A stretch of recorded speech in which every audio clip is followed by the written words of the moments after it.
Hi, my name is Jessica and I'm going to be giving you a demonstration speech on how to take one's blood pressure. In the world, you see a lot of different things that you can use to take your blood pressure. There's little monitor ones that you just put the cuff on and you press the start button, but those aren't really accurate. My brother is personally an EMT and he has to use the manual blood pressures like the doctors do at the doctor's offices.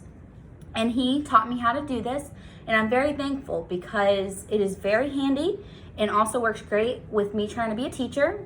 It will help to teach the kids something new for a project or something. But have you ever wondered what doctors do and how they do it?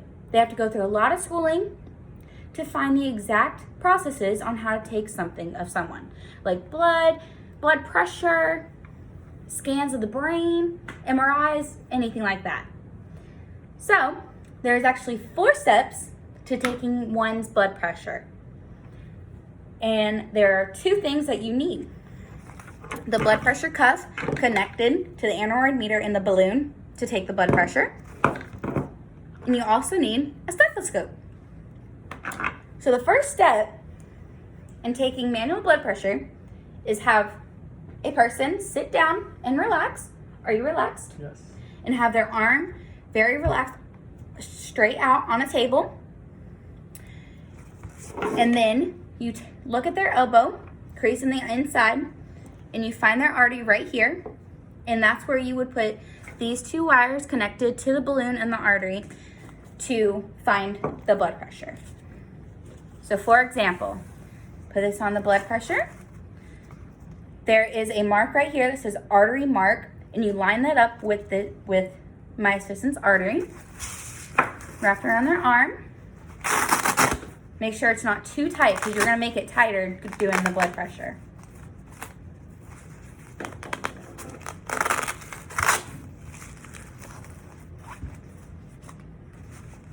Does that feel okay? Yes. You always make sure it's not too tight because you will make it tighter as you go on, and some people can be sensitive.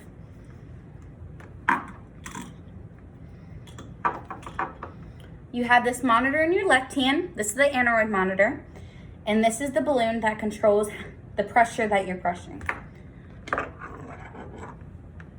So you put your stethoscope on, as so, in each ear. So now you put the aneroid monitor, you just hold it, you just set it down so you can look at it. You put the stethoscope right there on the artery, and you blow this balloon until the monitor reaches about 180 millimeters. So as so.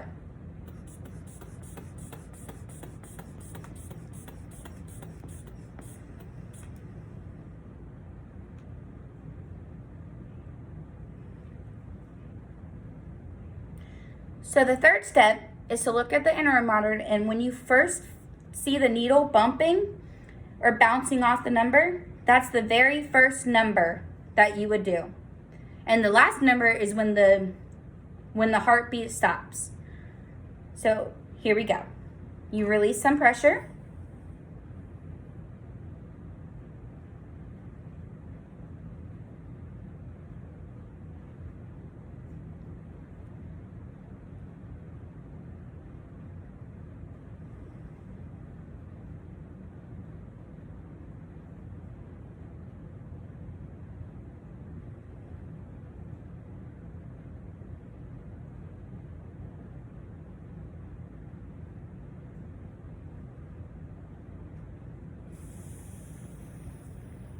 I released the balloon because his heartbeat stopped. It did not actually stop beating, but when you're taking the blood pressure, it will stop, the needle will stop bouncing on the aneroid monitor, and you just deflate the balloon as normal and make sure your patient is okay. Are you okay? Yes. Okay. So the very first number when it started beeping was 126. So, and then the very last number is your systolic pressure.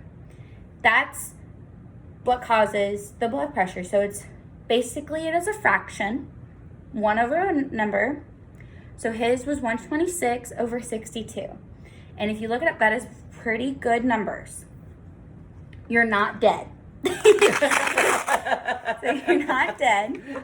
So then you just gently pull off the blood pressure cuff, slip it off,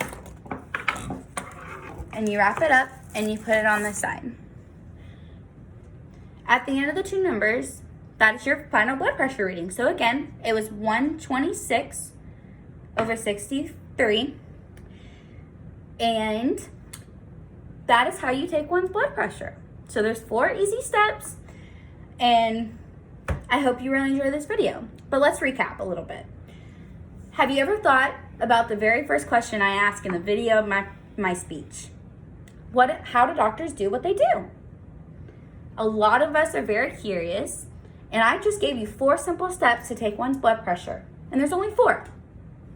How can that be so hard? And also, blood pressure readings is the easiest, in my opinion, to stay connected to what you are doing, because you are very hands-on and you are with someone personally and they really can engage. Thank you very much.